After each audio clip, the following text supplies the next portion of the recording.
Yo, what it do, YouTube? It's your boy MB, ready to do the breakdown of the best play of the entire week for the S&P 500 on the futures market. Today is Saturday, the Sabbath day, April 20th, 2024. And I apologize because yesterday was the second time this week that I wasn't able to do my daily breakdown videos. So I'll get back to it on Monday. I apologize, I'm traveling, but I'm excited to do this video. So let me break it down for you. I'm going to start with a 1 hour chart, and you can tell that from the start of this month, we've been in a bit of a downtrend. And so essentially what you want to look for whenever we're in an uptrend is for bullish patterns.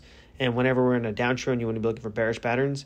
And then to take it one step further, when we're in an uptrend, and typically what you'll see is breakdowns failing. And then the vice versa is also true. Whenever we're in a downtrend, you typically see breakouts also fail. So now let me break down the best play of the entire week. It happened on Monday. And I love this setup because they kept repeating this entire week. It happened on Monday, happened on Wednesday, Thursday, and Friday. Essentially what you saw was this move to the upside overnight where we approached this previous level that was like either a previous demand zone that acted as support later on, or it was like a previous low of day that acted as support. But then, what ends up happening is we approach that level of support, it acts as resistance, and then we continue to the downside. So, just your classic market structure pattern, lower high, lower low, lower high, lower low, and it just kind of repeats. So now let me break it down on an intraday level.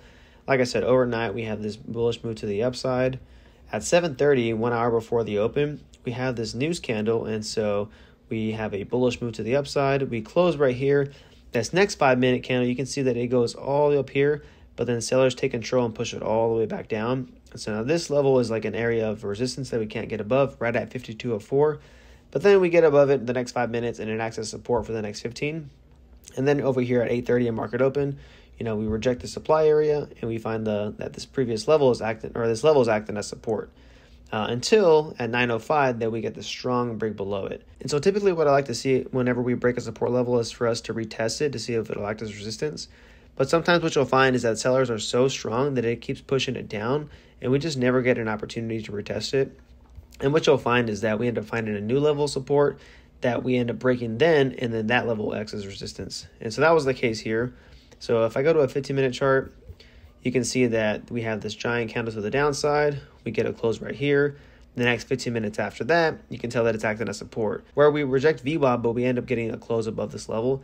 But then at 9:30, we end up breaking below it, and so you can tell that the next time we approach this area, it starts to act as resistance. And so like the uptrend and downtrend rules, VWAP kind of follows the same patterns. So whenever we're above VWAP, you want to be looking for moves to the upside. And whenever we're below VWAP, you want to be looking for continuation to the downside. And so you can see that we approach this level of support.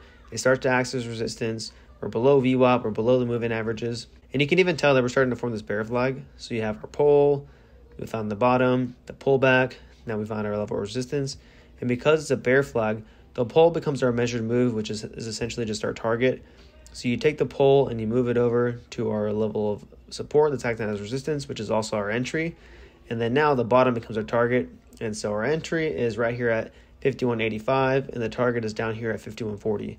So it's about a 45-point move. And obviously we continue to the downside. We continue to go further down. But because it's a measured move, once we hit our target, the play is over, it's finished.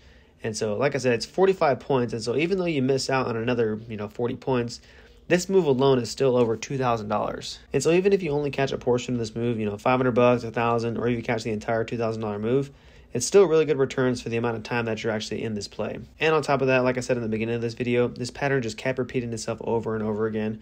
So it was an easy setup that you could have taken throughout this entire week. And so that's pretty much it. So I hope you're starting to recognize these patterns in real time. If not, let me know what I can do better in order to convey what's going on. But that's pretty much it. I'll catch you on Monday when I do my daily breakdown. I love you.